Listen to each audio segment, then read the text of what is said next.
40 बुँदे यिनीहरूले पेश गरे होइन शेरबहादुर देउवालाई। 40 बुँदे मागमा यतिवटा पुरा भयो, यतिवटा भएन, म यसको लागि लड्छु भनेको छ बाबुरामले।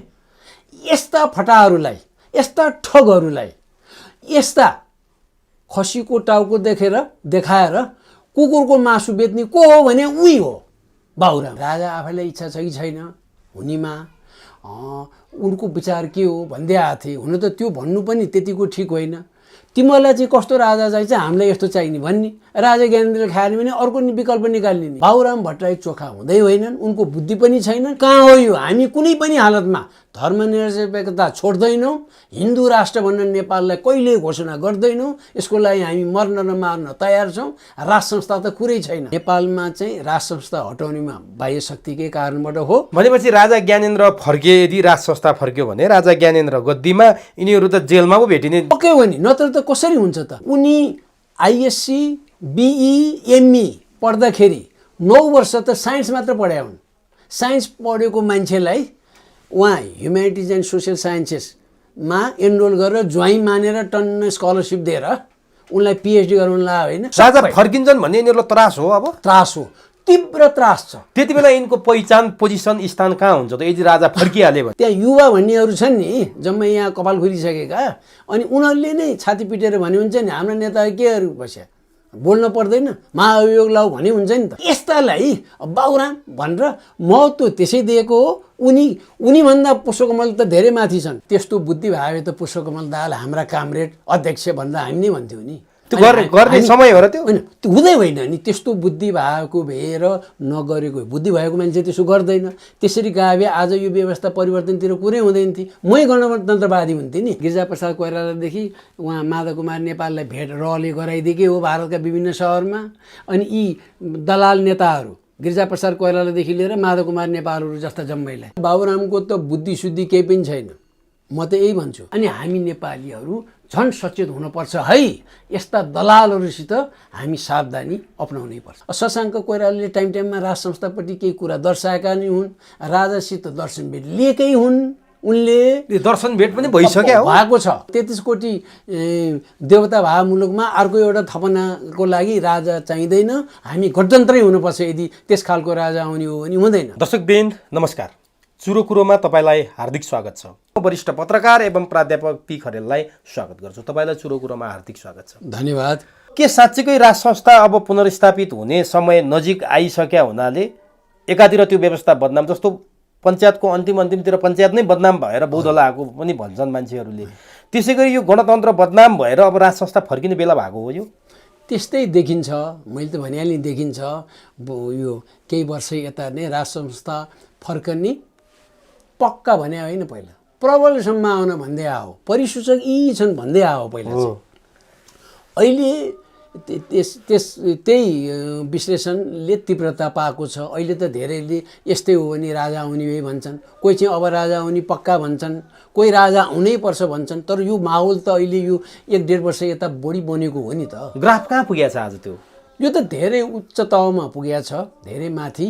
र यो त बाह्य शक्तिहरूले पनि नेपालमा त अब परिवर्तन हुनै लागे जस्तो छ भन्ठाने। बाहिरका शक्तिहरू भन्दाखेरि पश्चिमाहरूमा 2 या 3वटा समूह छन्।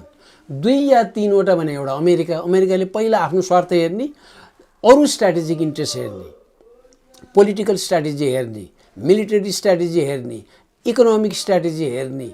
र अब युरोपमा चाहिँ जस्तै बेलायतको चाहिँ अमेरिकाको जस्तो पनि छ र कल्चरल स्ट्राटेजी हेर्ने। कल्चर भने धर्म परिवर्तन गर्ने, उसको त्यो हो। नर्डिक कन्ट्रिजहरूको भन्यो भने धर्म परिवर्तनै नम्बर 1 हो। उसलाई नम्बर 1 त्यही हो। त्यहाँको जनसङ्ख्या, अब डेनमार्कको जनसङ्ख्या हाम्रो आधा जति पनि छैन है। पैसा उहाँ बाँडेर हिँडेको छ, अनि उसलाई त्यो पैसाको आवश्यक विशेष परेको छैन। अनि उसले यस्तै काममा लाग्छ। उसले चाहिँ अब त्यसलाई, उसको गतिविधिलाई नरुचाउनेहरूले कल्चरल जेनोसाइडतिर छ यो नर्डिक कन्ट्रिजहरू भन्छन्। उनीहरूको स्वार्थ यसरी छ, कोहीको प्राथमिकता एउटामा छ, कोहीको एउटामा। तर उनीहरूले पनि अब नेपालमा परिवर्तन हुन लाग्यो भन्ने छ। चीन र भारत चाहिँ यो संविधानले नेपालीहरूलाई त राम्रो गर्दैन, हाम्रो सेक्युरिटी इन्ट्रेस्टमा नै असर पर्ने हो। अनि असर पर्नेमा छोटकरीमा भन्दाखेरि उनीहरूको निष्कर्ष चाहिँ बाह्य भने अरू थर्ड पार्टिजहरू भने पश्चिमाहरूको यहाँ हालिमुहाली हुने देखियो। ६३ अगाडि त्यस्तो थिएन कि भारतको बढी प्रभुत्व देखिन्थ्यो अनि चिनको देखिन्थ्यो अनि मात्र अरूको। तर अहिले आएर चाहिँ अरू अर्को शक्तिहरू पनि आए भन्ने दोस्रो है, युरोपियन शक्ति र अमेरिका। अब अहिले इन्डियाले चाहिँ के देख्यो, पहिला आफ्नै थियो, आफ्नो भनाइ बढी लागु हुन्थ्यो, लागिहाल्यो भने धेरै लाग्दैन थियो तर लागिहालेमा आफ्नो हुन्थ्यो। अब अहिले त जे पनि लागु हुने भयो, अरूले भने लाग्ने भयो, पश्चिमाहरूको पनि लाग्ने भयो र चिनको पनि बढ्यो। पक्कै एउटा सुपर पावर भइसकेको मुलुक चिन त अहिले सुपर पावर हो हैन। चिनले चाहिँ अब अहिले लेटेस्ट न्युक्लियर पावर्ड मिसाइल्स उसले प्रयोग गर्यो, जुन अमेरिकाले त्यो टेक्नोलोजी उहाँ टेस्ट गरेछ, फेल खाइरहेछ। उहाँ रसियाले सफल भइसकेको छ। रसियाले किन भने रसिया र चिन त मिलेका छन्, अहिले छिमेकी राष्ट्र छन्, ठुला राष्ट्र छन्, मिलेका छन् हैन। अन्त 3 सुपर पावरमा 2टा सुपर पावर एकातिर, एउटा सुपर पावर एकातिर भन्दाखेरि के हुन्छ? त्यसमाथि युरोप अहिले विगत 40-50 वर्ष यता 50 वर्ष यता युरोपमा जुन किसिमको विभाजन आइरहेको छ ब्रेक्सिट पछि, त्यस्तो आएकै थिएन पहिला। यो 50 वर्ष यतातिर गएको छ। अमेरिका युरोपको पनि कुरा कति मिलेको छैन, बेलायत र फ्रान्सको कुरा निकै मिलेका छैनन्, सार्वजनिक भइरहेछ। यता चाहिँ कम्युनिस्ट चाइना र पूर्व कम्युनिस्ट रसिया उनीहरू मिलेका छन्। त यो अवस्थामा यो पश्चिमाहरूले नेपालमा परिवर्तन भयो भने आफ्नै गठजोड गरिरहेछन्। अनि चिनले चाहिँ उसको सेक्युरिटी इन्ट्रेस्टलाई विशेष ध्यान दिने भने एन्टी टिबेट मुभमेन्ट वा क्याम्पेन नेपालबाट नछिरोस्, उसको मुख्य ध्यान त्यही मात्र हो, मुख्य। अनि भारतको चाहिँ अब पश्चिमाहरू नै आइसके नेपालमा एनजिओ मार्फत। दोस्रो चिनैको उपस्थिति बढ्यो र आगामी दिनमा झन् बढ्छ। किनभने एउटा अमेरिकाले नै डिकोड चाइना भनेर एउटा कार्यक्रम लन्च गरेको छ, त्यहाँको सिनेटले अप्रुभ गरिसकेको छ, जस अन्तर्गत 30 अरब रुपियाँ यो इन्डो पेसिफिक रिजनलाई बाँड्ने केलाई त्यहाँ लेखेकै छ बाइ द वे, अफिसियली नै। पत्रकार, बुद्धिजीवी, नागरिक समाजका सदस्यहरू, अगुवाहरू र प्राध्यापकहरूलाई प्रयोग गर्ने, उनीहरू मार्फत चीन विरोधी गतिविधि प्रक्षेपण गर्ने भनेर उनीहरूले त लेखेकै छ बाबा, अफिसियल रेकर्डमा छ। 30 अरब। अब त्यो 30 अरब रुपियाँ नर्थ कोरियाबाट खर्च होला कि भियतनामबाट होला कि सेन्ट्रल एसिया, कजाकस्तान, जसको ओयल मनी यति छ कि र उसको टेरिटोरी झन्डै युरोप जत्रो छ कजाकस्तान, अब उसलाई त चाहिँदैन त्यो पैसा। अनि पाकिस्तानबाट त्यो गतिविधि गर्न दिँदैन, इन्डियाले पनि दिँदैन। किन? यदि त्यस्तो पैसा ठुलो रकम इन्डियामा आयो भने भोलि त यी भारतीयहरू पनि हाम्रा विरुद्ध जान्छन्, बिकाउ हुने भए यिनीहरू।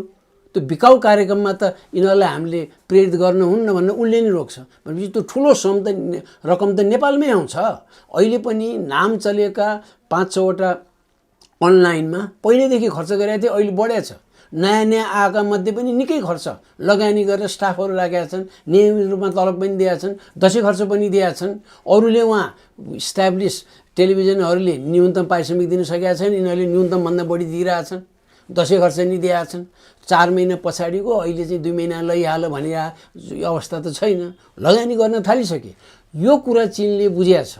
चिनले बुझेपछि उसले अब बढाउँछ उपस्थिति, भने उसले एजेन्ट बढी रिक्रुट गर्न खोज्छ। उहाँ भारतीय खुफिया एजेन्सीलाई काम गर्ने 36,000 नेपाली छन् भनेर पटक नारायणमान बिजुक्सीले भन्दै आएको सन्दर्भमा चिनले पनि अब त बढाउला, अहिले पनि होला नि, केही मान्छे त पक्कै छन् नि, तर उसले व्याप्त रूपमा बढाउँछ। किन? आफ्नो सेक्युरिटी इन्ट्रेस्ट हेरेर।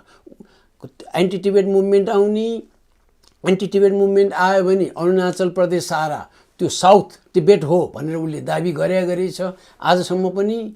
अनि त्यो त रुक्छ फेरि। यो मुभमेन्ट आएपछि चिनको क्लेम अरुणाचल प्रदेशमा त्यो रोक्छ। एन्टी टिबेट मुभमेन्ट भएपछि हौसिन्छ सिन्जियाङका मुस्लिमहरू, जसलाई प्रयोग गर्न खोजिएको छ। र यो प्रयोग गर्न खोजिएकोमा चाहिँ हामीले के नबिर्स्यौँ भने अमेरिकामा कुनै पनि मुस्लिम नाम गरेको मान्छे गयो भने 2 चोटि हेर्छ पासपोर्ट, 2 चोटि। तर सिन्जियाङको मुस्लिममा चाहिँ अन्याय पर्यो भनेर आलाप बिलाप गरिरहेछ, गएको आँसु निकालेछ। र त्योभन्दा बढी अमेरिकाको पुरा पत्यारिलो मित्र मानिएको Saudi Arabia, UAE, Kuwait, Qatar, उसको त मिलिट्री बेसै छ यिनीहरूमा, उनीहरूले चाहिँ चिन्ता व्यक्त गरेका छैनन्। त्यहाँका सिन्जियाङका मुस्लिमहरूले अन्याय भोग्नु पर्यो भनेर कुरै उठाएको छैनन्, इस्लामिक कन्ट्रिजहरूले कुरै उठाएको छैनन्। अमेरिकाले मात्र किन चिन्ता भयो त भन्दाखेरि यो त पोलिटिसाइज गर्न खोजेको हो। अब चिनको चाहिँ पहिलाको भन्दा उसको स्वार्थ बढ्यो, ऊ त सुपर पावर हुने क्रममा छ, भइसक्यो, खालि इकोनोमिक नम्बर 1 सुपर पावर हुने हो। त्यो हुने क्रममा अब मलाई बाधा धेरै यहाँ बाधा अड्छन् खडा गर्छन् भनेपछि नेपालमा उसको उपस्थिति अब बढ्छ। उसको उपस्थिति बढ्नु भनेको अहिलेको विद्यमान राजनीतिक व्यवस्था प्रणाली सबै परिवर्तन हुने हो। उसले त्यो गर्दाखेरि भारत र इन्डिया भने सी जिनपिङ र मोदी कम्तीमा 3 पटकको सुरुका 3 पटकको भेटमा नेपाल एउटा प्रमुख विषय बन्न गयो। नेपालको राजनीतिक गतिविधिले गर्दा र अस्थिरताले गर्दा पश्चिमाहरूले प्रयोग गर्छन् बढी, तिमीलाई पनि नोक्सान हुन्छ। नेपालबाट पछि तिम्रो नर्दर्न इन्डियामा आउँछन्, नर्थ इस्ट इन्डियामा आउँछन्, अनि टुक्रिने क्रम बढ्छ। उनीहरू त पाएसम्म टुक्र्याउने अनि कल्चरल जेनोसाइड, कल्चरल इन्भेड गर्ने अनि स्थानीय कल्चरलाई रिप्लेस गर्ने वेस्टर्न कल्चरले, वेस्टर्न रिलिजनले भन्ने छ उनीहरूको त। अब यो कुरा भारतले नि बुझ्या हो, उनीहरूले त्यसैमा कुरा गरे 3 पटक सहमति हो भन्ने पहिले आएको थियो। त्यो सहमतिको बिन्दु के राज संस्था हो? होइन, उनीहरूले हेर्दाखेरि चाहिँ यदि नेपालमा राज संस्था फर्क्यो भने स्थायित्व चाहिँ हुन्छ भन्ने उनीहरूको निष्कर्ष। तर आम नेपाली त चुप लाएर बसेका छन् भने हो पहिला यिनीहरूको निष्कर्षमा। आम नेपाली खोइ स्ट्रिटमा केही देखेन, बुद्धिजीवीहरूले आवाज निकालेनन् भने छ। तर अहिले त ठ्याक्कै उल्टो हो नि त। बस अब त्यो बेलामा त्यस्तो कम्प्लेन गर्थे उनीहरूले त पटक उनीहरूले नेपालमा अहिले जस्तै चिनियाहरूले विशेष मानेका अध्ययनशील पूर्व प्रधानमन्त्री को चाहिँ हो, यहाँ चाहिँ जानेका अध्ययन गरिरहने रिसर्चका मेटेरियलहरू पढिरहनेमा मरिचमान सिंह श्रेष्ठलाई सायद नेपालीहरूमा सबैभन्दा बढी उनीहरूले विश्वासिलो मानेको मरिचमान सिंह श्रेष्ठ। मरिचमान सिंह श्रेष्ठ मार्फतै विभिन्न दलका नेताहरूले चिनिया प्रतिनिधिहरूलाई गोप्य रूपमा भेटेका छन्। अनि उनीहरूको निष्कर्ष नै जे थियो त्यो निष्कर्ष केही कुरा चाहिँ सेयर गरेका थियो मरिचमान सिंह श्रेष्ठले, र मरिचमान सिंह श्रेष्ठले 2-3 जनालाई भनेका थिए, त्यसमध्ये मलाई पनि भनेका थिए उनले चाहिँ। अहिले को त अहिले त उहाँ त हुनुहुन्न। अहिले दाबी चाहिँ केही वामपन्थी नेताहरू पहिलाका एमालेका पटक मन्त्री भएका सांसद पटक भएकाहरूले दाबी गरेका छन्। तर मरिचमान सिंह श्रेष्ठ बराबरको उनीहरूले भेटेका छैनन्, अहिले भेटेका छैनन्। त्यसैले उनीहरू व्यापारिक टोलीको आवरणमा अनि विभिन्नलाई स्थानीय उनीहरूका एजेन्टहरू नै छन्, पनि एजेन्ट पनि छन्, नेपालीहरू नै छन् है। चिन पठाउनेमा पनि, घुम्न पठाउनेमा पनि, स्कलरसिप दिलाउनेमा पनि भारतीयहरू मात्र होइन चिनियाहरू पनि छन्। अनि उनीहरू मार्फत भेट्छन्। तर उसको उपस्थितिमा तत्काल रूपमा अरू हामी बिर्सिनै पर्दैन, सी जिनपिङ को परार यहाँ नेपाल भ्रमण हुँदाखेरि सोल्टीमा सी जिनपिङ पुगेर ड्रेस मात्र चेन्ज गरेर अनि राष्ट्रपति विद्यादेवी भण्डारीले ब्याङ्कवेट दिने बेलामा उनले भ्रमण टोलीको वरिष्ठ सदस्यलाई निर्मल निवास पठाए। अनि त्यहाँ ब्याङ्कवेटमा त ती सदस्य त अनुपस्थित थिए, अनि मेच एउटा खाली थियो। अनि एकछिनपछि त्यहाँ कसैले इसारा गरेर मेच हटाए, न त त्यो को खाली हो भनेर ध्यान त्यहाँ जाने हो, ब्याङ्कवेटमा नगएर त्यो खाली मेचमा जाने हो भनेर। तर उनी त्यहाँ गएर 1 घन्टाभन्दा बढी बसे, सन्देश लिएर गए। अनि त्यो त मेसेज दिएको, चिनियाहरू त भारतीयहरू जस्तो जे पनि कुरा गर्ने अनि ठट्टा गर्यो, सानो मुलुक छ भने हेपेर बोल्ने, अनि त्यसको नकारात्मक परिणाम त 10 वर्षपछि आउँछ, 20 वर्षपछि आउँछ, कोही एन्टी इन्डियन बन्छन्। त्यही कारणले उसले मेसेज मात्र दियो। अनि त्यो मेसेज चाहिँ किन महत्त्वपूर्ण अर्को अर्थमा छ भने चिनिया सरकारको पूर्वानुमानअनुसार है त्यो भ्रमणको त्यो कार्यक्रम बनाउँदाखेरि एक्चुअली पठाउँछ भिजिट आइटिनरी पठाउँदाखेरि केही चेन्ज गर्नु छ कि भनेर चिनियालाई पठाउँदाखेरि सबै ठिक छ। अनि राजा ज्ञानेन्द्रलाई भेट्दा कसो हुन्छ भनेर पठाए र उनीहरूको अनुमान यहाँको सरकारले मान्दैन भन्ने थियो। र सोही अनुसार यहाँ नेपाल सरकारले त्यो बेलामा अहिले भेट्नु उपयुक्त हुँदैन होला भनेर पठाएका छन्। अनि उसले भेटेन, नभेटे पनि आफ्नो मान्छे पठाइदिएर हिसाब गरेर देखाइदियो उसले चाहिँ त्यस्तो गरेको। त्यस कारणले उनीहरूले एउटा मेसेज दिए कि नेपालमा राज संस्था एउटा पावरफुल फोर्स हो है मात्र भन्ने। तर अब अहिले चाहिँ जुन माहौल बन्यो त्यसपछि हुन गयो यो 2 वर्ष यता त अरूभन्दा सुरुमा चाहिँ बरु राजै ठिक भने, अहिले गएर राजै ठिक बरु पनि जिइसके, राजै ठिक भन्न गए। अब राज संस्थाबाट पुरा उहाँ रामराज्य भए त होइन, तर यिनीहरूसित दाँच्दाखेरि कहाँ उच्च कोटिको। तर राजै ठिक भने त भयो, जस्तो 2 वर्ष अगाडि चीन र भारतको वातावरण र उनीहरूको मनोविज्ञान तपाईँले व्यक्त गर्नुभयो नि, अहिले चाहिँ मनोविज्ञान के रहेछ चीन र भारतको, त्यो कसरी थाहा पाउन सकिन्छ? अहिले चाहिँ हामीले अनुमान मात्र गर्ने हो। लडाइँ वा युद्धको टाइममा पनि विभिन्न तहबाट विभिन्न मुद्दाहरू उठाएर कुरा गरे हुन्छन् है। र अहिले पनि उनीहरूले नेपाल विषय त्यसै बाहिर फाल्दैन, उनीहरूले चासोको विषय छ। पश्चिमाहरू आउलान् र आफ्नो पहिला चाहिँ उहाँ 90% ट्रेड थियो कुनै वखत, उहाँ नेपाल इन्डियाको ट्रेड गर्दाखेरि यो बाइलेटरल ट्रेडमा 90% थियो जमानामा। पछि गएर राजा वीरेन्द्रले पञ्चायती कालमा ट्रेड डाइभर्सिफिकेसनको पोलिसी ल्याए अनि अलिक घटिरहेको थियो। पछि 40 सालपछि फेरि त्यसलाई अलिकति त्यो घट्नेमा रोकआउट भयो, त्यहाँ चाहिँ इन्डियनले प्रेसर दिए। त त्यस्तो थियो एक किसिमको मोनोपोली। अब आएर मोनोपोली नहुने हो, कम्तीमा यो मोनोपोली नभए पनि हाम्रो चाहिँ प्रभाव चाहिँ निकै हदमा होस् भन्ने इन्डियाको त्यो अब चिनलाई नकार्न नसकिने हो भन्ने उसको निष्कर्ष। चिनलाई पनि नेपालीहरूको धेरै सम्पर्क भारतसितै हुँदै आएको हो विभिन्न कारणले। भाषै पनि अलिकति बुझिने भाषा उनीहरूको बढी भयो, कल्चर धेरै कुरा मिल्ने हो है। त्यो कारणले यतैतिर उनीहरूको सम्पर्क भए पनि हाम्रो पनि प्रभाव बढ्नुपर्छ। उसित छलफल गऱ्यो भने इन्डियालाई नि फाइदा, आफूलाई पनि फाइदा। उसलाई फाइदा भनेको चाहिँ व्यापक रूपमा नेपालसँग ट्रेड बढ्छ अनि होइन, उसको सेक्युरिटी इन्ट्रेस्ट क्लियर।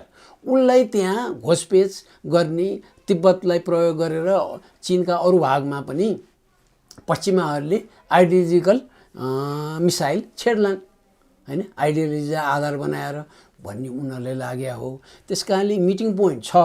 अब नेपालीहरू आफैले गर्नुपर्छ, हामीले संसारले उनीहरूले पनि बुझिसके। अब यो पहिला जस्तो मिलिट्री कु गराएर अनि आफै वहाँ ट्रुस पठाएर चेन्ज ल्यायो भने त्यो दिगो हुँदैन भन्ने उनीहरूको निष्कर्ष भइसक्यो। भारतले त श्रीलङ्कामै उसले परिचय पाइहाल्यो नि, र त्यति मात्र हो। र अब त उहाँ पछिल्लो 2 वर्ष यता बङ्गलादेशले नै भारतलाई 2-3 चोटि लोपो खुवाइसक्यो विभिन्न कारण। तर त्यो बङ्गलादेशले लोपो खायो, भुटानलाई अलिकति भारतको अधीनस्थ जस्तै मानेर हेर्थ्यौँ नि हामीले। जे भन्दा पनि नेपाललाई भुटान बन्ने भारतले अफर गर्यो भन्ने, स्वयं तपाईँ नै त्यसको भुक्तभोगी हुनुहुन्छ। राजा ज्ञानेन्द्रको त्यो हामीले धेरै पटक चर्चा गऱ्यौँ बङ्गलादेशको भर्खरको। यसपटक भुटानले भारतलाई पनि पन्छाएर चीनसँग सीमा सम्बन्धी कुरामा चाहिँ चीनसँग एक्लै कुरा गरेकोमा भारत असन्तुष्ट भएको कुरा आयो। के भारत अब कमजोर बने हो एसियामा? एउटा यदि भुटानले आफ्नै स्वविवेकले त्यो सम्झौतातिर लागेको भए त भारत ठुलो हदमा चिन्तित हुन्छ नै। प्रथम हामी गर्ने भयो भनेर जानकारी धेरैसो यस्तो कुरामा जानकारी चाहिँ दिन्छ। यसपटक नदिएरै गर्यो भन्ने होइन, मलाई चाहिँ दिन्छन् भन्ने लाग्छ। उनीहरूले भुटानीहरूको त समय छ, भारतले पुरा प्रोटेक्ट गरेका छ, अध्ययन गर्न समय छ। त्यहाँ माथिको टप लेभलमा चाहिँ अध्ययनशीलै मान्छे छन् अनि डिप्लोमेसीमा जानकारी दिन्छन्। जस्तै अस्ति अकस बन्यो नि, त्यो अमेरिका अस्ट्रेलिया मिलेर युके मिलेर बनाए, फ्रान्सले झापड खायो, न त 38 अरबको ट्रेड गयो उसको चाहिँ। मतलब अर्डर दिएको थियो यहाँ न्युक्लियर पावर्ड सबमेरिनको अस्ट्रेलियाले, उसले चाहिँ तिम्रो लिने होइन, अब हामी चाहिँ हाम्रो अर्कै व्यवस्था गर्छौँ भने जस्तै पऱ्यो भने त धोका दिन्छन् नि। तर जानकारी चाहिँ 4-5 घन्टा अगाडि दिएर छ। राजा महेन्द्रले पनि 17 सालको काण्ड अगाडि, पुस 1 गतेको काण्ड अगाडि भारतले जानकारी दिइसकेका थियो, नदिया होइन। अनि त्योभन्दा त्यसको केही महिना अगाडि उहाँ अमेरिका र युरोप गएर आउँदाखेरि पनि जानकारी दिएका थिए। अनि त्यसैले त अमेरिकनहरूले, पेन्टागनले चाहिँ नेपालमा त केही त्यहाँ अब परिवर्तन हुने जस्तो छ, यो इलेक्टेड गभर्मेन्ट टिक्छ जस्तो छैन भनेर उनीहरूले जानकारी दिइसकेका थिए अरूलाई। भन्दाखेरि यहाँ पनि भुटानले त्यसो गर्न चाहिँ सक्दैन। केही जानकारी चाहिँ पक्कै दिया हुनुपर्छ, तर ऊ फर्म भयो। त्यो हुनु नै ठुलो कुरो हो नि। एउटा प्रोटेक्टरेट जसको चाहिँ फोरेन र डिफेन्स र घुमाउरो पाराले नेचुरल रिसोर्सेस पनि उसले हेर्ने भन्ने थियो। तर उसले त गर्यो भन्दाखेरि उसलाई चिन्ता त आइसक्यो। अनि बङ्गलादेशले पटक पटक उहाँ खालिदा जियासँग दर्शन भेट मागेको राजदूतले, भारतीय राजदूतले 3 महिनासम्म लन्ठाइदिए, उनले भेटै दिएनन्। अनि सचिव गयो, सचिव आउँदाखेरि ल नेपाल भारत बङ्गलादेशको द्विपक्षीय सम्बन्ध सुधार गर्ने एउटा सचिव पठाउने भनेर उनीहरूले असन्तुष्ट त देखाए, उनीहरूले असन्तुष्ट भएको कारणले जोइन्ट स्टेटमेन्ट पनि निकालेनन्, प्रेस कन्फरेन्स पनि गरेनन्। अनि यो त भएन भनेर साउथ ब्लकले सल्लाह दिएपछि मोदी आफै गए। पहिलोचोटि पनि मोदी पहिला गएर हसिना गएकी हुन्, अहिले मोदी आफै गए। त्यस्तो अवस्था आउँछ। अब भुटानसित उसको रिलेसन ठिक छैन। बिमस्टेकमा पनि बङ्गलादेश बिस्तारै अलिक फरक हुँदैछ। अब यसमा पनि अब अहिले आउँदाखेरि भुटान त्यस्तो हुने बित्तिकै दुईटा नेसन उसको विरुद्धमा अथवा उसित पहिला जुन निकटता थियो भारतसँग अब रहेन। श्रीलङ्काको त पहिल्यै हो, उसले चाहिँ यिनीहरूसित इक्विपमेन्ट माग्दाखेरि, वेपन्स माग्दाखेरि दिएन, चीनले दियो। स्पेयर पार्ट्स पनि चीनले दियो। उहाँ तामिललाई एक्सनमा लिँदाखेरि र 30-35 वर्षको त्यो गुरिल्लाले क्रिएट गरेको वार अब गभर्मेन्टले त रोकिदियो, मजाले रोकिदियो। अनि कतिजना भने कोही 5000 मरे, कोही 10,000 मरे नि, यस्तोमा त मर्छन्। अब इराकमा अमेरिकाको नेतृत्वमा गएको पश्चिमा राष्ट्रहरूको ट्रुप्सले सुरुको केही हप्ताभित्रै 5 देखि 10 लाख मान्छे मारे भनिएको छ। 5 देखि 10 लाख, अधिकांश सिभिलियन्स, अधिकांश। यो तपाईँ हामीले भने होइन, यो त अमेरिकनहरूले भने हो, त्यहाँका विद्वानहरूले लिएर। त्यहाँ उहाँ 10 लाख मर्छन् भने यहाँ त 30-35 वर्षसम्म आलो घाउ जस्तो छँदै रहेपछि 5-10 हजार त मर्छन्। अब अनि उसले इक्विपमेन्ट इन्डियाले नदिएको कारणले उसले चीनसित लियो, ऊ त अनुगृहित छ। अब पाकिस्तान त अहिले करिब मौन छ, किन ऊ बलियो भएले। चीनले पुरा समर्थन गरेको छ, रुसले समर्थन गरेको छ।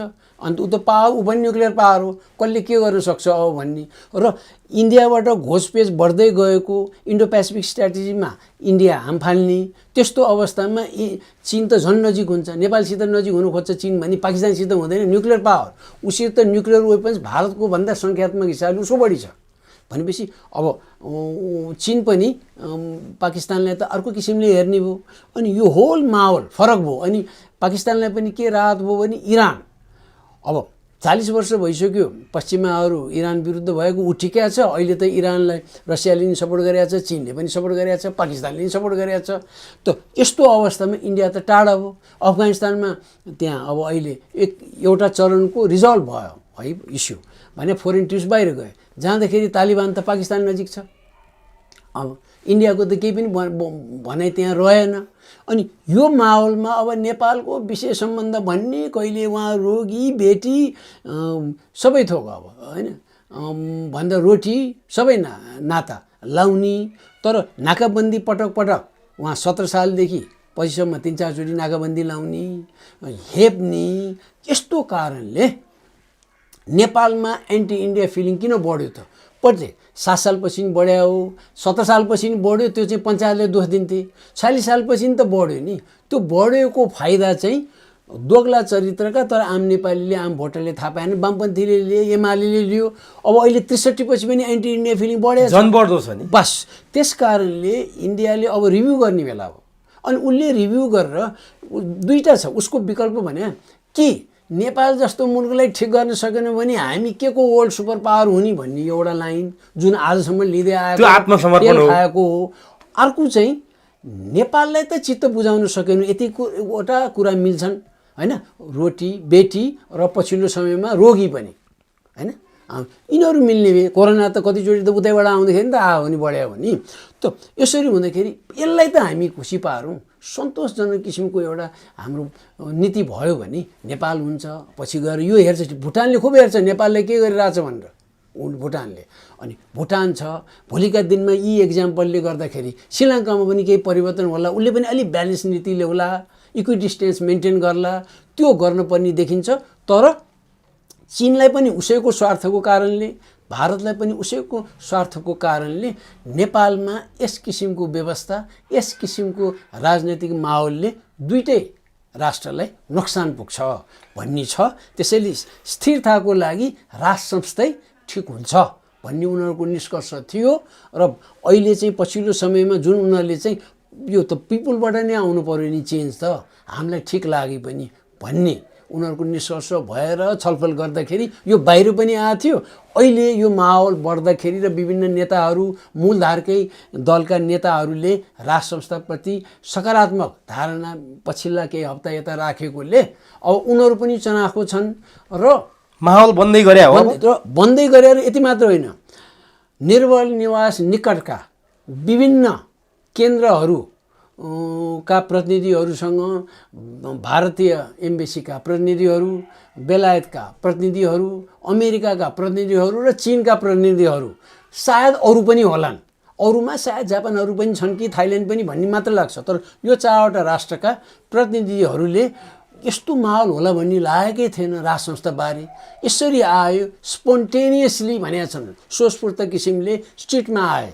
उनीहरूले त्यो किन भने होला भनेदेखि मूलधारका दलका नेताहरू त होइनन् त्यहाँ आउने, नयाँ दल कसैले खडा गरेका छन्, कोही अभियन्तै छन् होइन, बालकृष्ण न्यौपानेहरू हुनुहुन्छ, उहाँ केशर विष्टजीहरू हुनुहुन्छ होइन, ऊ वामपन्थी छविको र झापा काण्डका त प्रमुख नायकहरूमध्ये सिपी मैनालीले त म त 75 सालदेखि भन्दै आएको भनेर भन्नु होइन। फेरि उहाँहरू सिपी मैनाली त वामपन्थी नेताहरूमा दुईवटा चरित्र नदेखाइकन नेपालमा चाहिँ राष्ट्र संस्था हटाउनेमा बाह्य शक्तिकै कारणबाट हो र राष्ट्रियताको चिन्ता उहाँलाई छ र त्यस्तै खालको त्यसरी स्पष्ट रूपमा नभने पनि अलिअलि भन्दै आएर अब अहिले त पछिल्लो समयमा त मोहन वैद्यबाट नि आयो, सिपी गजुरेलको घुमाउरो पाराले आयो, अनि नारायणमान विजुली त स्पष्ट रूपमा राष्ट्र संस्था को वकालतै हो त्यो।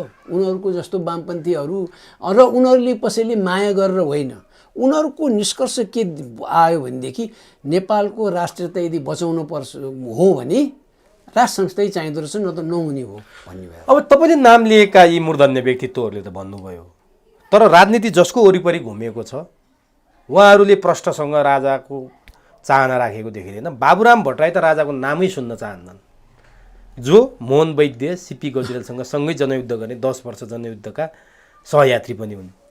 मोहन वैद्यले त्यो बोले, सिपी गजुरेल त्यसरी बोल्छन्, बाबुराम त अझै लखेट्नुपर्छ भनिरहेछन्, रामचन्द्र पौडेल अझै लखेट्नुपर्छ राजालाई, यो बोल्न दिन हुँदैन, लगाम लगाइदिनुपर्छ भन्छन्। माहौल कसरी भन्यो त? पहिला त रामचन्द्र पौडेलहरूको त उनकै दलमा हैसियत छैन र दोस्रो हैसियत नभए पनि बोल्नु त मिल्छ। उनी पहिला धर्मनिरपेक्षताको वकालत गर्ने मध्ये थिए, उनी अगुवा। पछिल्लो समय मेरै जानकारीमा थियो, मैले पहिले घोषणा गरेका थिएँ यिनी चाहिँ भारतीय हिन्दूवादीहरूसँग भेट्न खोजेका छन्, मिलाइदेऊ, धर्मनिरपेक्षता भनेर नहुने रहेछ भने नभन्दै 6 महिना जतिमा भारत पुगे, फोटो खिचे, भारतीय नेताहरूसित फोटो खिचेर राखे है, सामाजिक सञ्जालमा आयो। अब नेपाली काङ्ग्रेसका नेताहरू पटक पटक योगी आदित्यनाथलाई भेटेका छन् गेरुवाधारी मा। अनि त्यसरी बसेखेरि के देखिन्छ त्यसले भनेदेखि अब यिनीहरूको विचारमा चाहिँ परिवर्तन आएको छ र सबैभन्दा बढी चाहिँ नेपाली काङ्ग्रेसको महासमितिले गत उनीहरूको मिटमा उनीहरूले त्यो 75% भन्दा बढीले हिन्दू राष्ट्रको कुरा गरेका छन्। हिन्दू राष्ट्रको कुरा गरे भने राष्ट्र संस्था आउँछ भन्ने, र अब चाहिँ गोप्य रहेन। कोइराला फ्यामिलीका अधिकांश सदस्यहरू र उनीहरू निकटका अरू सदस्यहरू है स्पष्ट रूपमा अब अहिले पहिला चाहिँ विपिन कोइरालाले भन्नु नि त, उनी त राष्ट्र संस्थाको 9 वर्ष जेलमा बसेका मान्छे हुन् नि त, होइन र, पढे लेखेका सबै हुन्। त्यसो अब कोर कोइराला फ्यामिलीभित्र हेरौँ न, प्रकाश कोइराला, सुषमा कोइराला, अनि मनिषा कोइराला उनीहरू स्पष्ट रूपमा राष्ट्र संस्था नेपालमा चाहिन्छ भन्नेमा आए। र यी बाहेक कोइराला फ्यामिलीहरूको मिटिङमा है यो कुरा होइन मात्र भने नि हुन्छ, मैले यसरी पटक पटक भनिरहेको छु, होइन मात्र भने हुन्छ, उनीहरू संस्था हट्नु नेपालको लागि राम्रो भएन भन्ने छलफल भएको छ। अनि यो संविधान 72 सालको संविधानले न नेपाली काङ्ग्रेसलाई राम्रो गर्छ न मुलुकलाई राम्रो गर्छ भन्ने भयो त्यहाँ। र त्यहाँ एकजना सदस्यले त पापीहरू, अनि राजाले मागे 2 वर्ष त बाँकी थियो नि, त्यो माने भएदेखि त अहिले यस्तो हालतै हुँदैन थियो, न नेपाली काङ्ग्रेसको यस्तो हालत हुन्थ्यो न मुलुककै यस्तो हालत हुन्थ्यो भन्दाखेरि तीमध्ये एकजना मूर्धन्य नेताले चाहिँ के भने भनेदेखि अब संविधान आइसक्यो, अलि समय लाग्छ भनेको थिए। समय लाग्छ भने परिवर्तनको लागि भनेको थियो। यो भने त 2 वर्ष नागिसक्यो, अब आउँछ। शशाङ्क कोइरालाले टाइम टाइममा राज संस्थापट्टि केही कुरा दर्शाएका नै हुन्, राजासित दर्शन भेट लिएकै हुन् उनले। दर्शन भेट पनि भइसक्यो भएको छ र नेपाली कङ्ग्रेसका 11 जना पटक पटक मन्त्री भइसकेका, पहिला सांसद भएका, कोही अहिले पनि सांसद छन्, भेटेका छन् यो 2 वर्ष यता। अहिले शशाङ्क कोइराला भारत भ्रमणमा छन्, यसको केही धेरै सम्भव छ त्यहाँ कुनैलाई त्यहाँका नेताहरूलाई किन यस्तो समयमा जानकारी दिया हुन्छ एम्बेसीलाई, अनि एम्बेसीले हामी भेट मिलाउँछौँ त्यहाँ भने हुन्छ। अनि कोही बम्बईमै भेट्या हुन्छ, बम्बईमा नि भेट्न मिल्छ है। राजा ज्ञानेन्द्रले कचुरी उहाँ बम्बईमा भेटेका छन् हैन। भनेपछि अहिले केही न केही त्यहाँ धेरै सम्भव छ विगतलाई, किनभने बिजेपीकै निमन्त्रणामा उनी त्यहाँ पुगेका छन्। हो, त्यसकारणले त्यो धेरै सम्भव छ त्यो। अनि अब शेखर कोइराला अब उनी चाहिँ अरूभन्दा आफ्नो छलफलमा चाहिँ नेपालमा राज संस्था चाहिन्छ र हिन्दू राष्ट्र हुनैपर्छ, यो मुद्दा अगाडि बढाएन भने नेपाली काङ्ग्रेस डुब्छ भन्नेमा छन् उनी पनि। तर खालि यिनीहरूमा त्यही आँट नभएर त हामी अभागी भयौँ नेपालीहरू। उनीहरूको विचार यो छ भने त बोल्नु पऱ्यो नि त, होइन भने कहाँ हो यो। हामी कुनै पनि हालतमा धर्मनिरपेक्षता छोड्दैनौँ, हिन्दू राष्ट्र भनेर नेपाललाई कहिल्यै घोषणा गर्दैनौँ, यसको लागि हामी मर्न र मार्न तयार छौँ। राज संस्था त कुरै छैन, हामी छोड्दिउँ। बागमतीको उहाँ ढलमा हामीले हिम्मत गर्नु पऱ्यो नि त्यो भन्नु। हो, त्यो पनि नभन्ने समर्थन भित्रभित्र त ऊ मैले अहिले भनिहालेँ नि। अनि यो कहाँ हो यो हल्ला, हुँदै होइन भनेर छाती पिटाएर हामी राज संस्था चाहिँदैन, हामीलाई चाहिँदैन भनेर बोली नि हुन्छ नि, बोल्दैनन्। त्यसैले त हामी अभागी, यिनीहरूले जिताएर पठाउँछौँ फेरि। अनि रामचन्द्र पौडेलको त्यो भुइँया मात्रै हो, किनभने कोइराला परिवार अथवा काङ्ग्रेस समग्र त्यो जाँदैछ भनेर तपाईँले भन्नुभयो। बाबुराम भट्टराईको चाहिँ के हो, उनी 4 हात उफ्रिन्छन्। अहिले पनि राजा ज्ञानेन्द्रको फुलपाती दिनको आएको त्यो सन्देशको विरोधमा बाबुराम अगाडि बढेका छन्। हिमानी ट्रस्टको चियापानको विरोधमा बाबुराम बोलेको बोली छन्। बाबुरामलाई किन पत्दैन यो कुरा? यो त बाबुरामको त बुद्धिशुद्धि केही पनि छैन, म त यही भन्छु। अर मैले एकाधपल्ट 1-2 पटक भनिआएको, जमानामा एसएलसीको बोर्डमा 75% ल्याएर बोर्ड ल्याएको। परार साल नेपालमै त्यही एसई अहिले भनिन्छ 22,500ले डिस्टिङसन ल्याएको थियो भने 80% भन्दा बढी। उनी भन्दा त 22,500 त अस्ति निस्के डिस्टिङसन ल्याएको। दोस्रो कुरा हामी एउटा विचार गरौँ कि बाबुराम भट्टराईको छोटकरीमा हामीले यो भन्नै पर्छ, उनको आफ्नो बुद्धि भएर होइन है। आए उहाँ एसएलसीमा त्यसै आउँछ भने एसएलसीमा आउँदैमा हुँदैन। उनी प्रधानमन्त्री भएको बेला उनकै एकजना सचिव थिए, उनीभन्दा उहाँ 15% बढी ल्याएको थिए एसएलसीमा सचिव होइन नेपाल सरकारको। उनी आइएससी बिई एमई पढ्दाखेरि 9 वर्ष त साइन्स मात्र पढाए हुन्। साइन्स पढेको मान्छेलाई उहाँ ह्युम्यानिटिज एन्ड सोसियल साइन्सेसमा एनरोल गरेर ज्वाइँ मानेर टन्न स्कलरसिप दिएर उनलाई पिएचडी गराउन लाग्यो होइन, हो कि भने कसैले दिन्छ? अरूले चाहिँ ह्युम्यानिटिजकै विद्यार्थी कोही छन् पोलिटिकल साइन्समा पढ्छु भनेदेखि पिएचडी म गरौँ भन्दा तिम्रो यो मेजर विषय त रहेछ भनेर आइमी कुरा गर्छन्। उसलाई किन दियो भने प्रयोग गरे बोको बनायो। एक दोस्रो पोइन्ट हामी सम्झौँ, 40 बुँदे यिनीहरूले पेस गरे होइन शेरबहादुर देवाललाई। 40 बुँदे मागमा यतिवटा पुरा भयो, यतिवटा भएन, म यसको लागि लड्छु भनेको छ बाबुरामले। यस्ता फटाहरूलाई, यस्ता ठगहरूलाई, यस्ता खसीको टाउको देखाएर कुकुरको मासु बेच्ने को हो भने उही हो बाबुरामै। 40 बुँदे माग राख्ने, पछि भारतको दलाली गरेर हिँड्ने। र राजाले चाहिँ झन्डै 5 वर्ष जति अघि विभिन्न मन्दिरको र विभिन्न नेपालका जिल्लाहरूमा गएर आम जनतासित भेटघाट गर्दाखेरि अनि यो त यसरी बोल्ने हो भने उहाँ नागार्जुनबाट लखेट्ने भनेर पुष्पकमल दाहालले भने, लौ त ल गरेर देखाऊ भने अरूले। अनि बाबुराम भट्टराईले चाहिँ के भन्यो भने पूर्व प्रधानमन्त्री उनले चाहिँ म भावे थुनिदिन्थे भनेको थिए। थुनिदिन्छु भने नथुन्थे कि भन्ने, तर स्टालिनवादी यिनीहरूको चरित्र त्यहाँबाट देखिन्छ। त्यसपछि त्यसको केही हप्तापछि नै राजा ज्ञानेन्द्रको इन्डोप्लास्टी गर्नलाई नर्वेमा भर्ना हुँदाखेरि दर्शन भेट गर्न गए, भेट्न गए। हामी त गए होइनौँ, त्यहाँ त्यो भिजिटर्स बुकमा लेख्न पनि गए होइनौँ, हामी त गयो त उनी। त्यसपछि कम्युनिस्ट पार्टी भन्ने 40 बुँदे मागको बारेमा कुरै नगर्ने, अनि कम्युनिस्ट अब कामै छैन, शब्द पनि काम छैन, शब्द हटाइदियो भनेर यिनले सिफारिस गर्ने सार्वजनिक रूपमा नयाँ शक्ति बनाए है। नयाँ शक्ति दल बनाएपछि पछि उहाँ मधेसवादी दलमा मिसिन गए। तर त्यसपछि नेकपा उहाँ माओवादी र एमाले मिलेपछि यिनी पनि गुडिरहेको बसमा चढे, गुड्दै फेरि ओर्ले। यस्तालाई बाबुराम भनेर महत्त्व त्यसै दिएको हो। उनीभन्दा पुष्पकमल त धेरै माथि छन्। किन? मान्छे मार्न पनि उनी बढी सफल, झुट बोल्न पनि सफल। अहिलेसम्म पनि पुष्पकमललाई सबभन्दा बढी गाली किन आछ भने कि तारिफ आउँछ, कि ताली कि गाली आउने त हो नि, केही फोर्स त हो नि त। जस्तै त्यो 17,000 मान्छे मर्नेमा सबैभन्दा बढी त्यो टेवा पुर्याएको त पुष्पकमलले हो, नेतृत्व उनीको हो।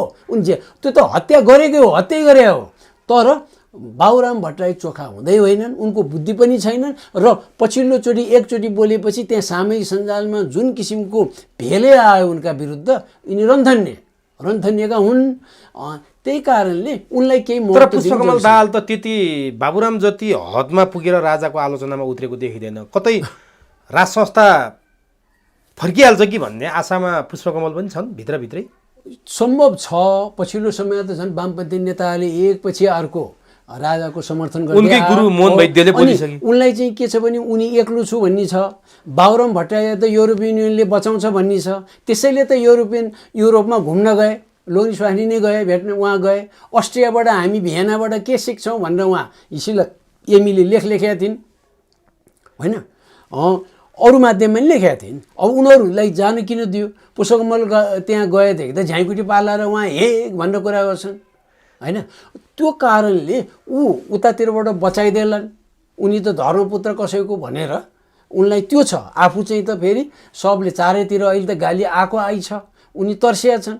अब पहिलाको पापी त यिनीहरू सबै पापी हुन्, तर बढी तारो उनी छन्। राजावादीहरूले गाली गर्दा नि सबैभन्दा बढी उनलाई गाली गरेको छ नि। अहिले गाली गर्दा उहाँ शेरबहादुरलाई भन्दा उनलाई बढी गाली गरेको छ होइन। म त शेरबहादुरले राम्रो गरे तारिफ गर्न हामी पछाडि। तर यिनी पनि त यस्तै छन् नि, जनता बाढी पहिरोको पीडामा आक्रान्त छन्। उनी जिप लाइन चढेर चाहिँ मस्ती गरिरहेछन्। पुष्पकमल जनताप्रति त उत्तरदायी देखिएनन् नि। त्यस्तो बुद्धि भए त पुष्पकमल दाहाल हाम्रा कामरेड अध्यक्ष भनेर हामी नै भन्थ्यौँ नि। त्यो गर्ने समय हो र त्यो होइन, त्यो हुँदै होइन नि। त्यस्तो बुद्धि भएको भएर नगरेको, बुद्धि भएको मान्छे त्यसो गर्दैन। त्यसरी गए भए आज यो व्यवस्था परिवर्तनतिर कुरै हुँदैन थियो। मै गणतन्त्रवादी हुन्थेँ नि। एकदम व्यवस्था राम्रो छ, विधिको शासन छ, इक्वल अपर्च्युनिटी छ सबैले भने के खान राजा चाहिने? चाहिँदैन, कुनै हालतमा चाहिँदैन। गणतन्त्रवादी नै हुनुपर्छ हामी। त्यो नहुने भयो, विदेशीले किनिदिने भए। अनि त्यसैले त म चाहिँ निर्वाचित कार्यकारी भन्दिनँ। म कहिले पनि निर्वाचित कार्यकारी भन्यो भने सांसद त किनिदिन सक्ने विदेशीहरूले भने एकजनाले त त्यसै किनिदिन्छन्। कैयौँ हिस्ट्री छ। वहाँ हामी भियतनामको हिस्ट्री हुनुहुन्छ, साउथ भियतनामको चाङकाइसेको हिस्ट्री हेरे हुन्छ, चिलीमा के हो भनेर हेरे हुन्छ। उहाँ हवाई अधिराज्य, हवाई त अमेरिकाको 50औँ राज्य हो। 1959मा मात्र राज्य भएको। त्यहाँ त उहाँ मेनलाइन अमेरिकाबाट गए। त्यहीँकै अमेरिकनहरूले गोराछालाले त्यहाँ स्थानीय उहाँ भोटर्स भए। उनीहरूकै बाहुल्यता भयो। उनीहरूले नै अनि पछि अमेरिकामा विलय गर्नलाई प्रस्ताव राखेर उहाँ बनाए।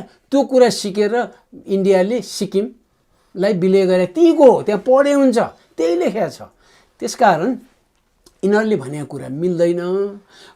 र यी नेताहरूको विश्वसनीयता नभएको, विभिन्न आयोगहरू, ठुला राज्यका निकायहरूमा भ्रष्टहरू परेको, असक्षमहरू हुने, यिनीहरूलाई त्यस कारणले यो व्यवस्था काम लाग्दैन भनेकै कारण। यिनीहरूलाई के आत्मविश्वास छ कि हामीले ल्याएको व्यवस्था ठिक छ, राज संस्था आउँदैन, यो चाहिँ चिहानमा पुगिसकेको हड्डी चाहिँ फेरि पुनर्जीवित भएर ताजगी भएर आउने सम्भावना छैन भन्छन् बाहिर? होइन, 4 वर्ष अघि चाहिँ खुब भनेको थिए। उनीहरूकै लहलैमा 2-2.5 वर्ष अघि पहिला चाहिँ बैलगाडबाट अमेरिका पुगिँदैन भन्ने ओलीले पनि आफू पछाडि पर्छु कि पहिला आफूले त्यो भने हो। मनमा अहिले पनि अलिअलि त छ भन्ने उनलाई लागेर त्यही भाषा उनले पनि प्रयोग गरेको चाहिँ।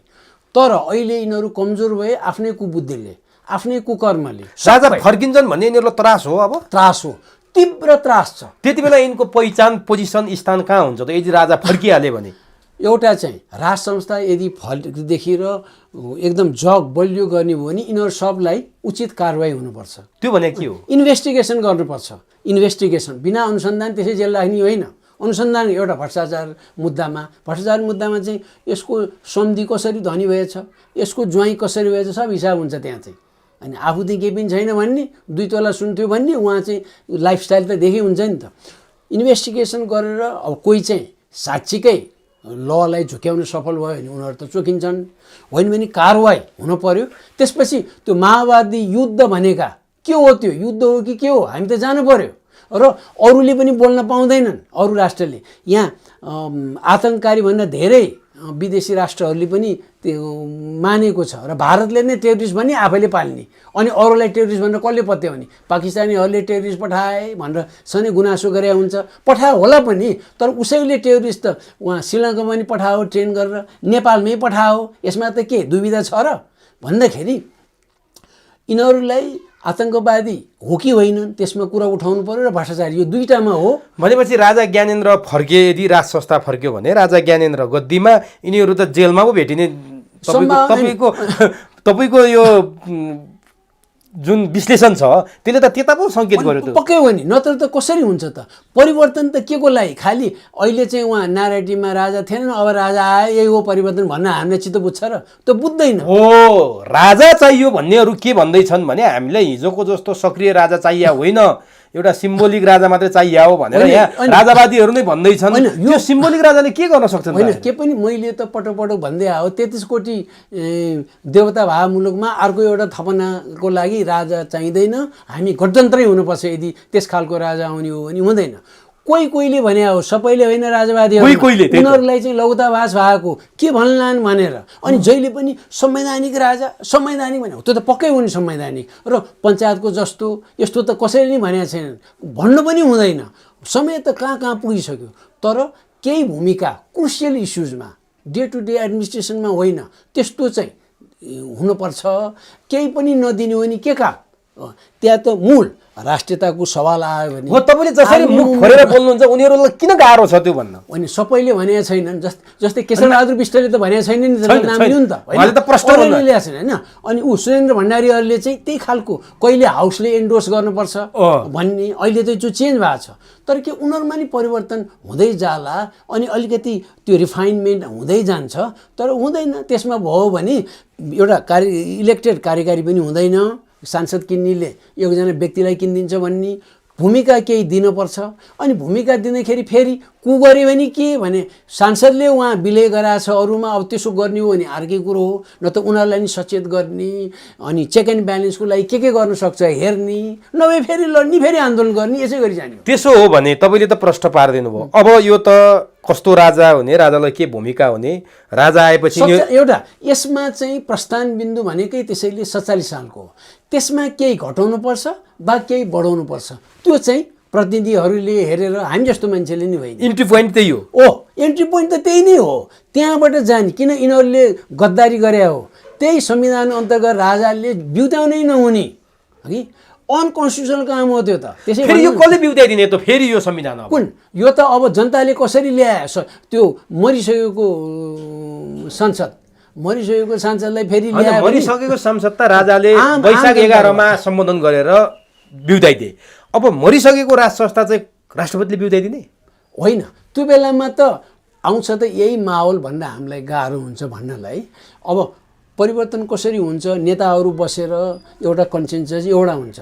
नेताहरू बसेर मिल्न चाहिँ के गाह्रो भने भ्रष्टहरू छन् धेरै, कारवाही त हुनु पर्यो, न त राजा पनि हट्नु पर्यो, राज संस्था। अनि एउटा चाहिँ आन्दोलनबाट आयो भने 47 साल भन्छन् उनीहरूले, त्यो भन्नु पर्यो, न त कसरी हुने? टेक्न बढी सजिलो हुन्छ।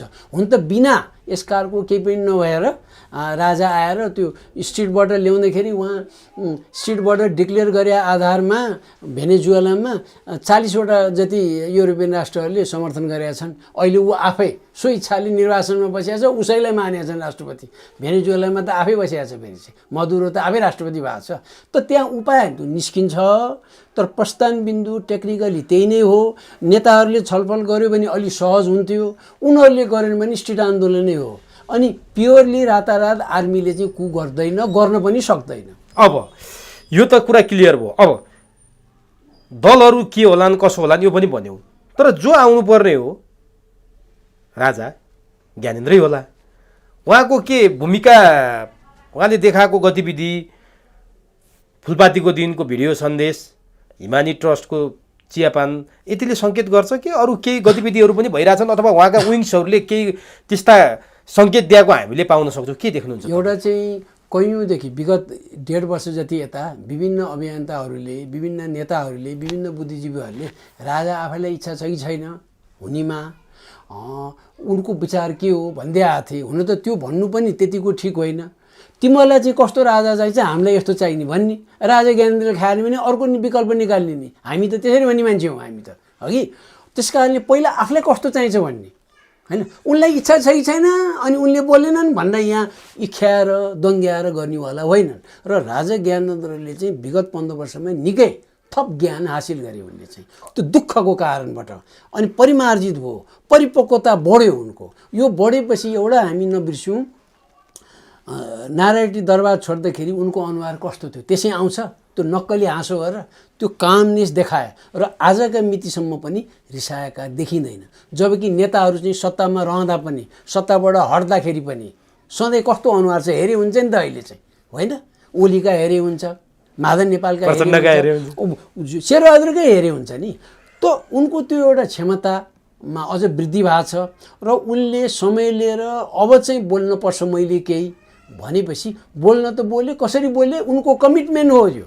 त्यो सम्बोधनको मुख्य प्राथमिकता चाहिँ राज संस्था अनिवार्य भन्नुको उनको कमिटमेन्ट। अब उन त्यसैमा जाने भए अब म आउँछु भन्न खोजे भनेकै त्यही होइन। राज संस्था चाहिन्छ भने अब जनताले कस्तो राज संस्था ल्याउँछ, के गर्छ त्यो त बाँकी छ नि। भनेको त त्यो हो, राज संस्था नेपालमा चाहिन्छ। एक। दोस्रो, प्रजातन्त्रप्रति पनि उनले कमिटमेन्ट देखाए। यताउता होइन, 17 सालको पुसे। तर यो 13-14 वर्षको दौरान ज्ञानेन्द्रले यसरी यो ब्ल्याक एन्ड व्हाइट ठ्याक्कै यो भाषामा बोलेका थिएनन्। अहिले कहाँबाट के नै आँटा? होइन, अहिले त माहौलै बन्यो। माहौल भने यो व्यवस्था काम नलाग्ने भनेर जताततै आए, नेताहरू बोल्नै सकेनन्, यसलाई प्रतिकारै गर्न सकेनन्। 8 लाख हाम्रो सदस्य छन् भनेर भनिरहेछन्। 8 लाखको साँटो 80-80 हजार टाइममा ल्याए हुन्छ नि सिटमा, यो संस्था हामी टिकाउँछौँ, होइन? प्रजातन्त्रमा आफ्ना दिँदैन, बरु भोकै बस्छु भने हुन्छ नि त। त्यो पनि गर्न सकेनन्। र उसले अब चाहिँ बोल्नुपर्छ मैले भनेर बोल्दाखेरि धेरै डिटेलमा गए। न्यायालयसम्मको विकृति उनले उल्लेख गरे। बेरोजगारीको उनले त्यो मुद्दा उठाए। बेरोजगारी नै हो मुख्य। आजकल BA पास गरेका छन्, MA पास गरेका छन्, घरमा बेरोजगार भएर बस्नु परेको छ, है? जसको चाहिँ एजुकेसन लेभल कम छ उनीहरूको त झन् हालत बेहाल छ, होइन? त्यो मुद्दा नि उठाए उनले। राष्ट्रियताको कुरा पनि सबभन्दा माथि उठाए। के बाचा गरेका थियौँ, के भयो अहिले भन्ने देखाए। त्योभन्दा कति भन्ने, एउटा त्यो देखाए। त्यसपछि एउटा चाहिँ दसैँ अगाडि नै अब राजा चाहिँ अलिकति स्पष्ट रूपमा देखा पर्छन् भनेर गाईगुई चलेकै थियो। तर उनले त निकै अगाडि देखे। त्यसको सम्बोधनको लगत्तै एउटा भेला पनि गराएर एउटा प्रश्नोत्तर कार्यक्रम जस्तो पनि गरे। त्यसपछि हिमानी ट्रस्ट चाहिँ हामीले किन बिर्सिनु भने त्यसको पेट्रन संरक्षक राजा ज्ञानेन्द्र। हिमानी ट्रस्टलाई विभिन्न राष्ट्रहरूले सहयोग दिन लामबद्ध छन्, तर छानी मात्र ल्याएका छन् उनीहरूले। अनि त्यो लिँदाखेरि राजा ज्ञानेन्द्र र युवराज्ञी हिमानीको छलफलबाटै हुन्छ। हिमानीले धेरैजसो यहाँ छलफल गर्ने नै गरेका छ उनीसित।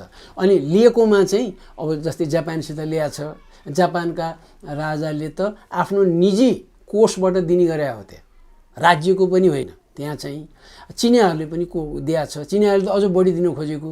चिनियाहरूले त यहाँ अलिकति 500-700 घर बनाइदिनु पर्यो भूकम्प पीडितलाई भनेर युवराज्ञी हिमानीले त्यहाँ प्रस्ताव गर्दाखेरि के को नि यो 500-700, हामी त 5,000-कै बनाइदिन्छौँ नि भनेर भन्दाखेरि बाबुराम भट्टराईले विरोध गरेको गोर्खाको कुरा हो यो चाहिँ। उनले विरोध गरे। त्यसो गर्यो भने त उनको उहाँ चुनाव क्षेत्रमा त ध्यान अन्ततिर जाला र आफू चुनाव हारला भनेर उनले नाइ भने बाबुराम भट्टराईले। अरू पश्चिमा राष्ट्रहरू पनि पछिल्ला वर्षमा आए।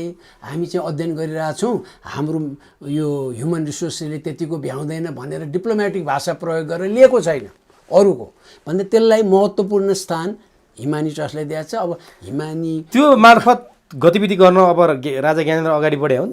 त्यस मार्फत हो जस्तो मलाई लाग्दैन। तर त्यो चियापानले के सन्देश? अनि चियापानले त त्यही एउटा मौका र भिजिबिलिटी देख्दा त एउटा मेसेज त आफै जान्छ। अहिलेसम्म त थिएन नि त, के थिएन। एउटा त के भने सधैँ त्यसैलाई प्रयोग गर्दैनन् मेरो विचार। तर त्यहाँ देखिएका पात्रहरूमा जाउँ न एकचोटि। केही पब्लिक फिगर भइसकेका मान्छेहरूको अनुहार देखिएन भन्नेहरू पनि छ। होइन छ महानायक राजेश हमाल देखिएनन्। यो तपाईँ र मेरो अघि नै कुरा भएको थियो अफ द रेकर्ड महजोडीको त्यहाँ देखिएन, तपाईँहरू जस्ता मान्छेहरू त्यहाँ देखिनु भएन। स्वयं राजा चाहिन्छ भनेर वकालत गर्ने ती पार्टी अघि नाम पनि लिनुभएको थियो, ती मान्छेहरू पनि त्यहाँ देखिएनन्। नयाँ नयाँ मान्छे पो देखिए त त्यहाँ। एउटा चाहिँ के भनेदेखि नेपालको सिने क्षेत्रमा सबैभन्दा बढी नायक भएर भूमिका खेल्नेमा त राजेश हमालै हो, 40 सालपछि आए पनि। तर उनी देखेनन्, सन्चो बिसन्चो भयो कि वा उनले जान चाहेनन् कि, तर नआउँदाखेरि उनी चाहिँ आएनन् भन्ने हो। उनी आउँदैमा सफल, नआउँदैमा असफल कुनै हालतमा हुँदैन। र हामीले चाहिँ सिनियर भनेको यो वर्षौँदेखि यो सिने जगतमा काम गर्दै आएको भने उनीभन्दा धेरै अगाडिदेखि त शिवश्रेष्ठ त्यहाँ देखिन्छ, भुवन केसी देखिया हो होइन, करिश्माहरू पनि देखेको हो। राजेश हमालभन्दा अगाडि हो करिश्मा त होइन। उनीहरूको फिल्महरू त 50 सालसम्म त नेपालका अधिकांश फिल्मको सबै रिभ्यू मैले गरेको छु नि। र धेरै टप नायकहरूलाई त मैले अन्तर्वार्ता ल्याएको छु, म्युजिसियनहरू, फिल्म डाइरेक्टर्सहरू मैले ल्याएको छु मनको बाँधदेखि नै 2030 सालदेखि नै। त्यो केही ज्ञान छ। अब महजोडी देखिनँ मैले। अब उनीहरूको अनुपस्थिति हो भनेदेखि महजोडी छैनन् जस्तै छ। उनीहरू नहुनुको मतलब चाहिँ अब नसन्चो बिसन्चो हो कि, एकजनाले उहाँ जुम्ल्याहरूको पनि त्यसो हुन्छ भनेर सुनेको छु, एउटाले बिसन्चो रोगा खोकी लगायो भने अर्को लाइन लाग्छ भने जस्तो नआएको हो कि। हुन त उनीहरूको साँच्चीकै उदय भएको यहाँ 36 सालको त्यो जनमत सङ्ग्रहको दौरानदेखि माहौल फरक भयो र गाई जात्रा कार्यक्रममा उनीहरूले पेस गरेको प्रश्न हो मा एमलोक मैले हेरेको थिएँ साह्रै राम्रो। र केही त्यहाँ भित्रका इन्सिडेन्ट्सहरू अहिलेसम्म सम्झन्छु, कन्टै छ। र त्यसको कभरेज सबैभन्दा बढी मैले गरे हो, मैले लेखेर त्यो उनीहरूलाई आजसम्म थाहा पनि होला। पछि उनीहरूले विज्ञापन भन्ने अर्को प्रदर्शन गरे, त्यो पनि अति राम्रो थियो, थाहा थियो। तर उनीहरूको उपस्थिति देखेन। उनीहरूले पनि पोलिटिकली हेरे होलान् सायद, नगएको कारण चाहिँ यसले गर्दा के माहौल बन्ला कसो होला भनेर कोहीले आँट गरे, शिवश्रेष्ठहरूले गए। किनभने म चाहिँ पुष्पकमल दाहाललाई यतिको गाली गरे पनि, बाबुराम भट्टराईले यतिको गाली गरे पनि उनले कुनै कार्यक्रममा बोलाएर मेरो समय चाहिँ जान्छु म त जान्छु। अब उनीहरू आएनन् त उनीहरू नआउँदैमा फेल खायो त कुनै हालतमा होइन, गए। अब कसैलाई बोलाएको नबोलाएकोमा उनीहरूको होला, यसलाई बोलाए। म आफैलाई चाहिँ नबोलाएको म सरप्राइजै छैन, मलाई थिएन, म त्यस्तो लिस्टमा उनीहरूको डेफिनेसनमा नपरे पनि होला, वा मलाई नरुचाए पनि हुनसक्छ। त्यो कारण मलाई चाहिँ म सरप्राइजै छैन म आफैमा चाहिँ। तर कतिजना त्यहाँ जम्मै कलाकारहरू त थिएन नि त, बोलाएको त अरू पनि आउँथे होला नि। त्यस कारणले कोही छन्, कोही अनि पत्रकार पनि छन्। तर यसमा चाहिँ एउटा चासोको विषय, पत्रकारहरूमा चाहिँ नाम कसैले पनि दिएनन्। नदेऊ भने हो कि जस्तो लाग्यो मलाई चाहिँ। नत्र गएका पत्रकारहरूले त नाम त भने हुन्छ नि त। उनले समाचार पनि बने, पत्रकार यो थिए पनि भन्दैनन्। अहिले अरूले फोटो खिचेर हालेको चाहिँ देखियो पत्रकारहरू त्यहाँ। तर उनीहरू आफैले चाहिँ आफ्ना सञ्चार माध्यममा चाहिँ त्यो उल्लेख गर्न चाहेनन्। यता पनि ठिक उता पनि ठिक भने हो कि क्या हो भन्ने प्रश्न चाहिँ मलाई लाग्यो। चिन त म त्यहाँ उपस्थित सबैलाई होइन, सबै पुरुष पत्रकारहरू पनि महिला पत्रकार पनि चिन्छु। तर आफ्नो आफ्नो माध्यममा चाहिँ कसरी प्रयोग गरे के छन् भन्ने एउटा चासोको विषय हो। तर यो पनि सुरुवात मात्र हो। यो कार्यक्रमले एक सन्देश चाहिँ के दियो?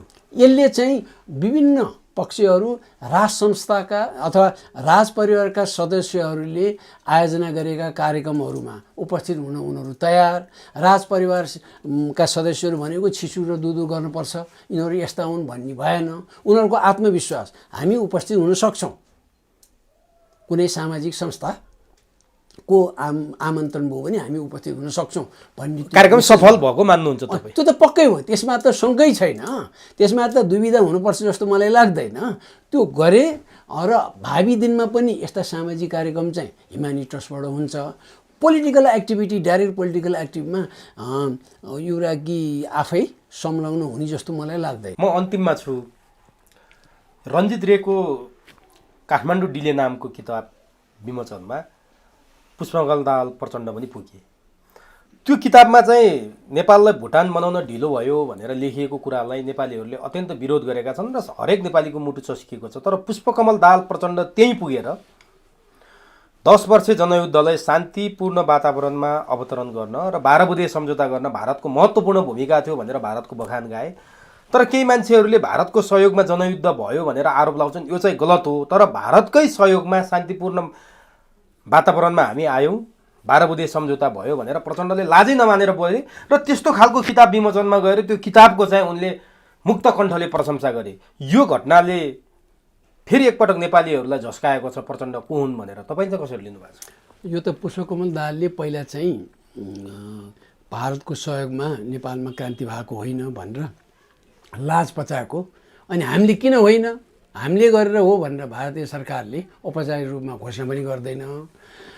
उनी त्यहाँ जानुको मतलबै त्यस्तो किताबको विमोचन गर्न जानुले नै पुष्टि गर्छ कि अझ पनि भारतीयहरूको पकड उनीमाथि छ भन्ने देखाउँछ। अनि फेरि कतिजना नेताहरू, नेपालका नेताहरू चाहिँ एउटा किताबको विमोचन गर्न पाएपछि दङ परेर त्यो पनि विदेशी एम्बेसी, त्यसमाथि पनि भारतीय एम्बेसीको आमन्त्रणमा भने जस्तै हो यो रेको किताब भने चाहिँ, किन त्यहाँ अफिसियल गन्ध आउँछ। त्यस्तो आउँदाखेरि उनी किन गयो भने उनीहरूप्रति आभारी उनी छन्, अझ पनि उनीहरूको प्रभाव प्रचण्डमाथि छ भन्ने जनाएको हो त्यो। र उनले किन त्यो किताबबारे विभिन्न टिप्पणीहरू आइसकेका थिए र धेरै टिप्पणीकारहरूले त्यसको घोर विरोध गरे पनि हुन्। त्यति जान्दै जानुको मतलब भारतको दलाली उनी अहिलेसम्म गर्छन् देखियो, यसमा शङ्कै भएन। अनि नत्र भने भारतीयहरूले यिनीहरूलाई टेरोरिस्ट भनेकै हुन्, यिनीहरूलाई ज्वाइँ माने जस्तो मानेर गिरिजाप्रसाद कोइरालादेखि उहाँ माधव कुमार नेपाललाई भेट रहले गराइदिएकै हो भारतका विभिन्न सहरमा। अनि यी दलाल नेताहरू गिरिजाप्रसाद कोइरालादेखि लिएर माधव कुमार नेपालहरू जस्ता जम्मैलाई किन दलाल नेताहरू भनेदेखि उनीहरू प्रधानमन्त्री भएको बेलामा हामीले भेटाए भए हामीले चाहिँ झाइपिटी पारेर क्वेसन सोध्न गएको यहाँ आइजिपी बन्नेहरू बनिने के हो, यो चाहिँ प्राध्यापक गएर हिँड्छ त्यहाँतिर आतङ्कलाई भेट्ने हो भनेर चाहिँ कालकोठीमा राख्थे यी नालायकहरू भने यिनीहरूले गरे त आतङ्ककारी नै गतिविधि होइन त्यो पनि होइन र, हामीलाई एक थोक भन्ने अरूलाई गर्ने। त्यसैले यो नौलो हुँदै भएन। अब रे जस्ताले नेपालीहरूको मनोबल गिराउनलाई, यो भुटान जस्तो बनाउनलाई नेपाललाई ढिला हो भन्ने पहिला यिनीहरूको सहमति नै हो। अब नेहरूको पालादेखि भुटान जस्तो होस् भनेर पटक पटक लेखेको पत्रको आशय उहाँ मातृकाको किताबमै छ। मातृका प्रसाद कोइराला नेपालको पहिलो गभर्नर प्राइम मिनिस्टरकोमा त्यो फोटोकपी नै राखेको छ। अनि डिफेन्स र फरेन हामी हेर्छौँ विदेशमा एम्बेसी पनि राख्नु परेन, मैले पटक पटक पहिला भन्दै आएकै हुँ भन्ने पत्र छ एक। अब इन्दिरा गान्धीले प्रस्ताव गरेको हो राजा वीरेन्द्रलाई, राजा वीरेन्द्रले मानेनन्।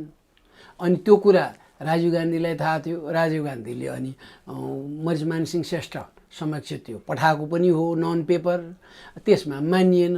अनि 46 सालको आन्दोलन भयो। 62 को हिउँदमा पनि ढाका समिटको टाइममा राजा ज्ञानेन्द्रलाई मनमोहन सिंहले प्रस्तावै गरे हो, राजा ज्ञानेन्द्रले मानेनन्। र अहिले उनीहरूको इच्छा त त्यो हो र उनी चाहिँ अहिले औपचारिक पोस्ट उनको केही छैन। अनि उनले यो लेख्थ्यो पनि फेरि मनोबल गिर्छ, कुनै दिन तिमीहरू भुटान हुनै पर्छ भन्ने खालको सङ्केत दिन खोजेको हो। तर नेपालमै हामी भन्छौँ कि पहिलाको जस्तो युग होइन। अब त 7 सालदेखि 17 सालको युग पनि होइन, पञ्चायतकालीन युग पनि होइन, 46 सालदेखि 62 को युग पनि होइन, अहिले त 63 पछिको युग हो हामी भन्छौँ भने भारतीयहरूले पनि त्यही बुझ्नु पर्यो। अब आम नेपालीहरूमा चेतना धेरै बढ्या छ। यसले उसले हेप्न खोजेपछि एन्टी इन्डियन फिलिङ एकदम बढ्छ। भावी दिनमा अहिलेको 10 वर्ष 20 वर्षमा इन्डियाको यही स्वरूप हुन्छ भन्ने छैन। त्यो बेलामा नेपालीहरूले साथ फेर्छन्। त्यो स्थिति उसले बुझ्नुपर्छ। अब यो रेको त उसको विचारै होला, पाएदेखि भुटान किन उसले पाएदेखि त ऊ सिक्किमै अनि पाकिस्तानै उसले लिन्छ, श्रीलङ्कै लिन्छ नि। यो त पुरा यो भारतवर्ष भनेर सबै लिन खोज्ने हो उसले त।